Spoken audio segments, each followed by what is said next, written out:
Rick and Morty has always been a unique show, to say the least. It never seems satisfied with exploring a topic at face value, always finding a way to expertly weave the individual premises of each episode into some sort of major development for its characters, progression for the overarching plot, or a message that says something about human existence. And all of this is contained within a wacky episodic sitcom that takes itself the opposite of seriously most of the time. I think this gets into the core appeal of this show, which pretty much can't be found anywhere else right now, and to explore this, I'd like to turn an analytical eye towards one aspect of Rick and Morty which exemplifies everything I've just praised it for, its portrayal of Marxist theory. Before I get super analytical on you though, I'd like to give a brief overview of what Rick and Morty is for the uninitiated. This series primarily follows Rick Sanchez, an insane scientist who just happens to be canonically the smartest being in all conceivable universes who is capable of just about anything you could imagine. Creating spaceships, making clones of himself, and interdimensional travel are all commonly used tools in his toolkit. Joining him on his adventures, willingly or otherwise, is his grandson Morty Smith, a pretty dumb teenage boy who is obsessed with his crush and is most famous for making this noise. No, you know more. When Rick isn't doing crazy sci-fi stuff with Morty, he is usually off with one of the other members of the Smith family, but they aren't that important to the conceit of this video. Episodes frequently follow an A-B plot structure, one of which being whatever insane situation Rick and someone else get into, from trying to smuggle space drugs through a space airport to getting trapped on a planet that practices the purge, to visiting an entire citadel of Ricks and Mortys from different realities, and the other plot following whoever gets left at home. So now that you have become antiquated with this show, allow me to exposit my evidence and explanation for why I believe Rick and Morty demonstrates and explores the theory of Marxism while building on top of it in order to send its own much more nihilistic and depressive message about society and human nature itself.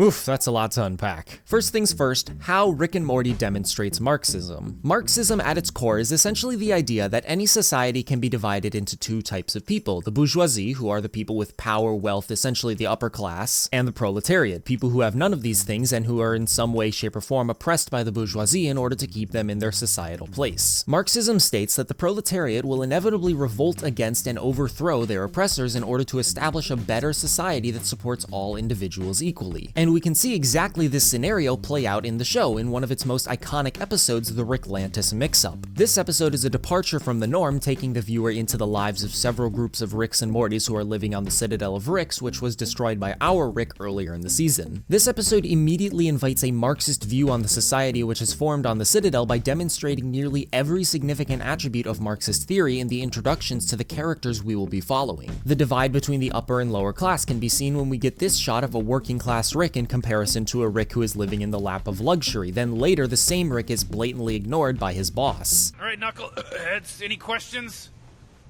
All right then, back to work, you gold Rickers.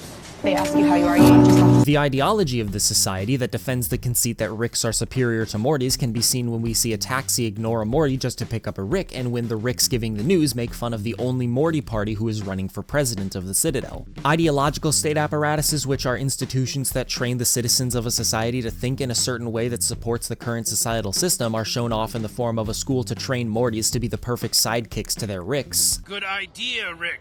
Good idea, Rick! This is a great adventure. This is a great adventure! Repressive state apparatuses, which are the forces that threaten punishment for those who step out of their place in a society, are clearly demonstrated in the scene of Ricks being trained to be cops and in the way that Cop Morty interacts with regular Mortys. All of these instances clearly and concisely illustrate the society which is described by Marxism, and I find it nearly impossible to believe that the writers weren't aware of the message being sent by the depiction of life on the Citadel. So the creators knew that they had built this basis of a Marxist message, but what's even more fascinating is what they did with that basis and how it actually deviates from the Marxist ideology. Marxism states that upon the uprising of the proletariat, a new system that supports all individuals equally will be established. Rick and Morty proposes the sentiment that this utopian system does not exist, instead suggesting that the existence of an unfair and oppressive regime will be a constant in society. We can understand this by taking a closer look at the endings of each group we follow in the Citadel. The most obvious example of this comes in the form of that working class Rick I mentioned earlier. He revolts against the wafer production company that he works for in the form of murdering his manager and attempting to free simple Rick, whose memories are being harvested to create the wafers. And it looks like his efforts paid off when this Willy Wonka-looking Rick waltzes in and talks about how he's going to give the working class Rick a better life. Until it is revealed that this was all a lie constructed to make the working class Rick think that he had finally become free of this oppressive regime so that the wafer company could use him as the new simple Rick. We can see a similar theme running through many of the other characters' plot lines. The cop Rick revolts against the illegal activity of his partner by attempting to place the mob boss he's been working with under arrest and ends up killing his partner in the process. This, along with everything else he has been through during this episode, has jaded him to a similar degree to the corrupt cop Morty. What happened? Same old story. Morty's killing Mortys. The hell happened in there? Same old story. Rick's killing Mortys. In this case, Cop Rick doesn't necessarily fail in his revolt, but instead he is implied to have become the very oppressive force that he tried to revolt against. Whether this show is demonstrating that an uprising of the proletariat is doomed to fail or that the proletariat will become the bourgeoisie, the message being sent is that eliminating these oppressive regimes is impossible. But what if we have a character who can do the impossible? In Season 3, Episode 1, Rick Shank Redemption, our Rick breaks out of space prison and collapses the entire galactic government by teleporting their hub, the Citadel of Ricks, into the galactic federal prison and then makes their singular centralized currency worth zero of itself. Our Rick, the one person who is capable of eliminating the oppressive regime forced onto him, removes the single most integral attribute of a capitalist system, currency, and places that regime in direct contact with the very people it has oppressed. And let's just say that uprising doesn't even begin to describe the result. He who controls the past controls the galaxy!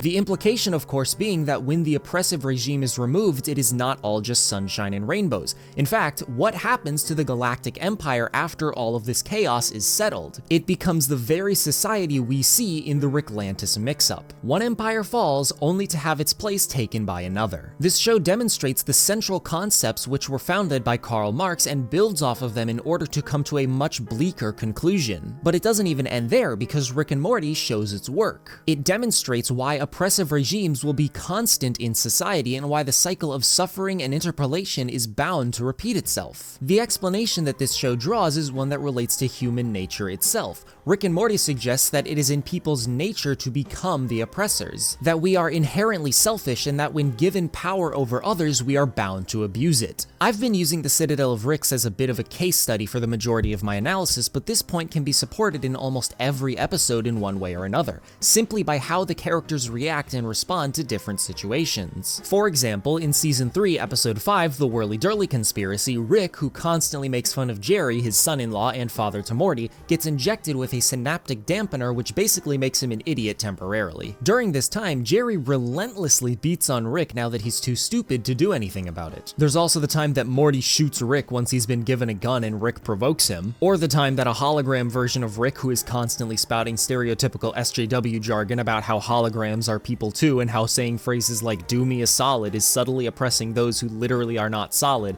actually gains a physical form and immediately intends to murder our protagonists. I'm a god now! You're What the I thought you were proud to be a hologram! That's because I had to be one!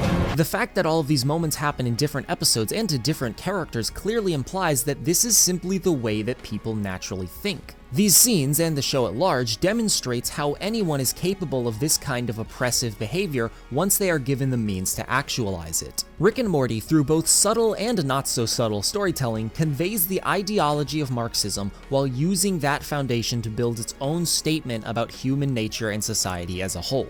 And I think that's pretty cool.